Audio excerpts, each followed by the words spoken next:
Alright, now I am stuck in bed high on cold meds because I'm sick. So I figured while I have the time, I'm going to review another game since I can't go to work and make any fucking money. This time it's going to be XCOM 2, The Revenge of Steve. And as always, I'm going to give you the score of this game, and then I will try to defend giving it that score. So, the score of this game is a 2, which is quite fitting since this is XCOM 2, isn't that? Now, XCOM is a turn-based strategy game where you will be restarting the game with the ferocious speed of a serial masturbator in about 5 missions in. Because this game will easily fuck you over, so save often. You see, this game has a percentage system, where they will tell you the likelihood of you making a shot. So, maybe you will have a 45% chance to connect with a shot, right? Then it's up to you to decide whether it's worth taking that shot or just hunkering down to protect yourself. Or, if you're like me, you will save before you take that shot, and if you miss, immediately reload and try something else. Some people may call that being a pussy, and to those people I say, well, you are what you eat. Anywho, the story of the game continues around 20 years after the last XCOM game, and you are promptly informed that you lost the last war, and the aliens have taken over the world, but not through violence, mind you, but through the sale of their delicious Advent burgers that are made from the delicious meat of prime 12-year-old boy buttocks. The softest and sweetest meat on planet Earth. Don't believe me? Then I'll just kindly point you to the nearest Catholic church and have you ask Father McCarthy why he takes those trips out of town so much when his congregation needs him. He is most certainly the shepherd of somebody's flock. And don't worry about lube, the Lord Jesus Christ will moisten you up. Oh no, he's only a few minutes in and he's already making a Catholic joke. Don't worry, I haven't hit rock bottom yet. The midget porn and farmer's market jokes will be coming soon.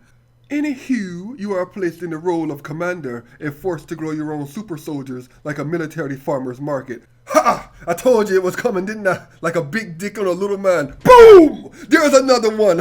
I'm here all night, people.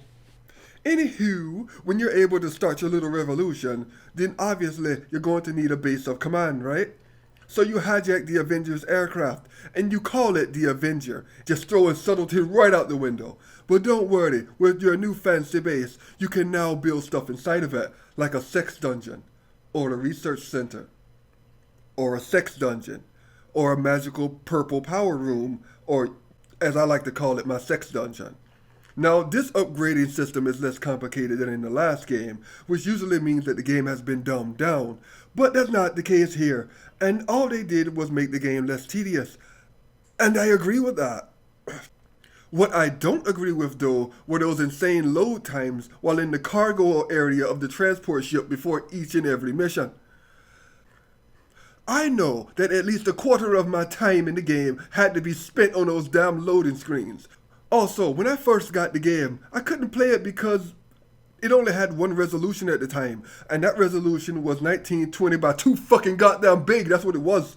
I couldn't even see the menu buttons, but like a real solid company, they had an update for it in less than a day.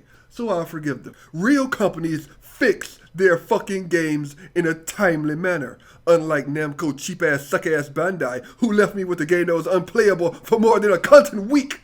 And I had to scour the internet to find a way to fix it myself because I grew tired of waiting.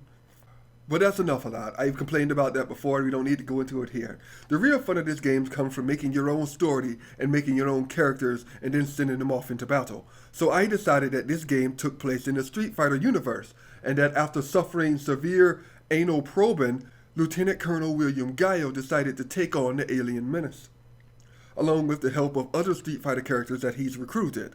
Guile and Cammy were my tanks, Yuri, Rose, and DeCapri were my Sex Dungeon Mass Effect mind control power users, and Chun-Li and DJ were my special technical engineers, and Charlie and Sakura were my ninjas. Sakura herself was my super soldier, especially after I found a way to make her solo like every single boss level sabotage mission. Hooray for cheesing the game. And don't think that this game is short. I put around 80 hours into it, and that's using the Sakura cheese method. On my final day, I started playing the game at 10 o'clock a.m. and I finished the game at 7 o'clock a.m. Wrap your mind around that. That's right, this game finally allowed me to live out my dreams of becoming the incompetent social reject shut-in of my parents' nightmares. And I loved every minute of it.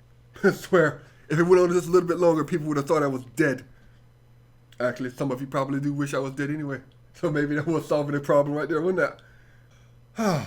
It's been so long since I've seen a game just suck up that much time. I forgot to eat, I forgot to jack off, I didn't brush my teeth, and I forgot to jack off again after I had previously forgot to jack off.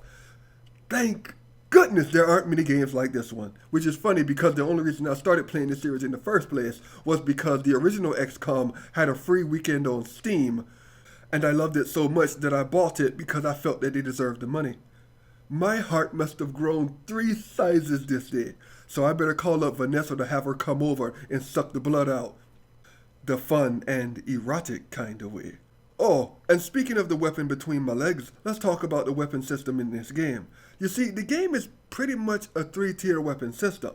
You perform research in the science lab to uncover that, and then use your engineers to build it up for you. It's nothing special, and you kind of feel that they could have went a little more into this system, but what we got isn't bad. Just lacking. I swear I've had women say the same thing to me before. Ah well, other than that, there isn't really much to talk about the game. I enjoyed the hell out of it, and I don't for 1 second regret my purchase. And I know that turn-based load and reload after you miss a shot games aren't for everyone. But seeing as this one won't be on consoles and instead will be PC only, I'm guessing that's because the last one didn't sell well on consoles, that's fine, I understand. Because we all have things that we prefer. Take me for instance. I am a black man, but I have a thing for Cambodian women. And their Cambodian asses. And their low Cambodian prices. So addictive. Anyway, I'm getting off topic. I like this game and I think that's all that matters. So I'm going to enjoy playing Street Fighter now and getting my ass whipped. So you all take care. If I do well at Street Fighter, maybe I'll upload a video. Or at the same time, if I do just so amazingly horrible, maybe I'll upload that as well. You all have a blessed day. And curse me out if you feel the need to. I'm here to satisfy everyone in more ways than one.